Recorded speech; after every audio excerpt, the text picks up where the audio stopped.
Hey there, everybody. Welcome back. I have been seeing a lot of doom posting about Wuthering Waves and what that means in terms of this revenue reports.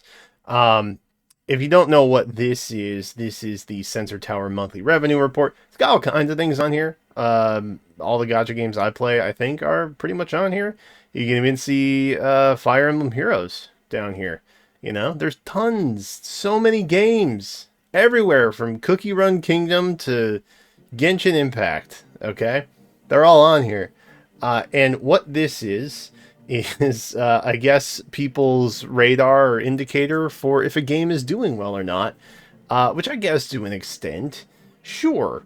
But a lot of people saw certain Wuthering Waves number, we're all the way down here, falling off by almost $7 million the month of September.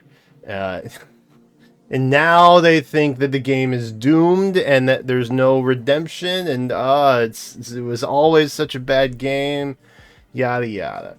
Okay, well let me tell you, let me just rip the band-aid off real quick. Wuthering Waves is doing incredibly well, and I don't think that this is necessarily how you measure success, but they did experience a drop in revenue. That is, that's not debatable. So let's start there, and then we'll kind of work our way back to what this is and why you probably shouldn't pay that much attention to it. So first of all, Wuthering Waves, the information for the September revenue actually started back in August. Okay, like this this was 1.2, right? Zhe's banner. We had the Moonglow event, and then we also had Yao, who was free, which was great. It was coming off the heels of 1.1, which was an absolute banger, an incredible upgrade to what 1.1 or 1.0 was at launch. And then we basically got an events patch for the most part that had character stories and events that were very heavy on rewards, but not so much on banners to spend said rewards. And also there was a bit of an issue with character materials for, ascending and leveling at that point, which there is still kind of, but they have taken that feedback and are aware that it's an issue and continue to actively make steps to not make that a problem. But the actual issue starts here in 1.2. Now, I'm not dogging Zhe, okay, or anyone who is a Zhe main, all right? But she was basically the only banner to pull on because we got Yao for free, okay? And they told us that before the patch even dropped, right? Like that is just what happened. And Zhe in particular had a slightly more limited team comp option, okay? And, maybe her design, personality, whatever, didn't necessarily appeal to a lot of people. Or maybe you were just completely drained from 1.1 with Jinxie and Changli. Like, that wouldn't be a surprising factor, right? But if you go back far enough, outside the slightly more conservative character that we got in Zhe, or the free one that we got in Yao, this is a video that I did back on August 5th. That's right. We knew about Shorekeeper in 1.3 like 10 days before 1.2 even dropped. Which is crazy. So they obviously were making a big deal about Shorekeeper even back then, and it would become abundantly apparent during 1.3 announcements, and even halfway through 1.2, they were like, hey, here's what's coming up in 1.3. Pretty jazzed about it. So much, in fact, that they even brought back live broadcasts for it. And they had a dev talk, and it was just talk, explanation, reason, boom, right into gameplay footage, trailers, etc. It was incredibly well paced, and it was very well received from everybody. And it was, like I said, a big upgrade compared to what we had seen before. So when you couple all those things together, knowing that Shorekeeper was a big deal, them making a big deal about her on the 1.3 broadcast, knowing she was going to be very important to the continuation of the story in 1.3, which did not disappoint for what it's worth. I'm not going to go into 1.3 spoilers right now, but damn, 1.3 was such a hit.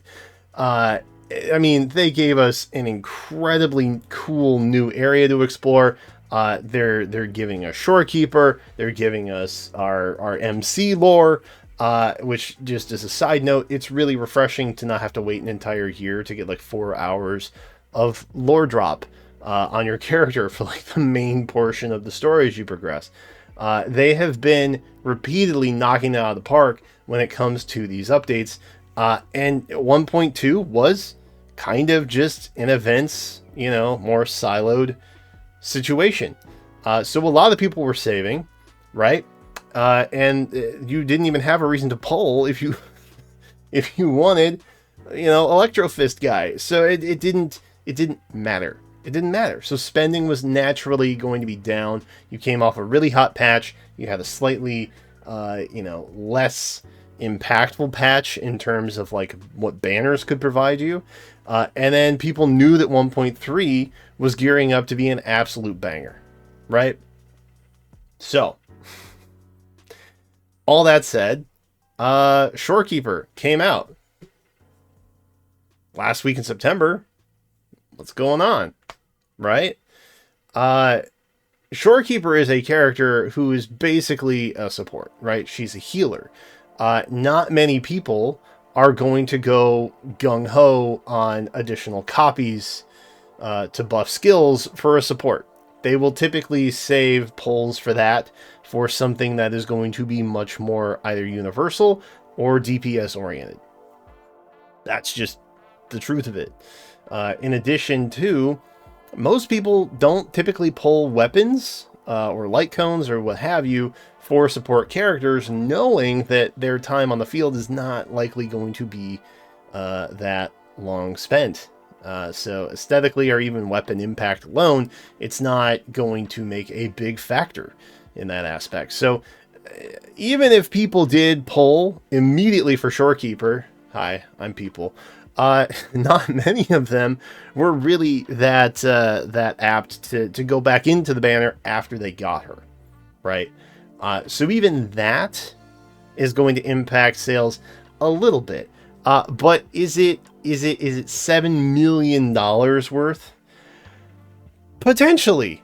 And here's why. This is basically data from a subsect of a much larger picture.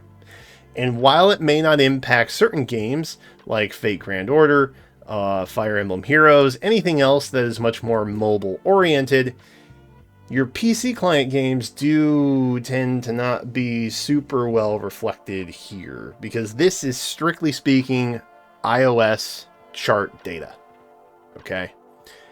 And what that means is you're not accounting for Android, which is another mobile factor, and you're also not accounting for direct payment, like a PC client would be.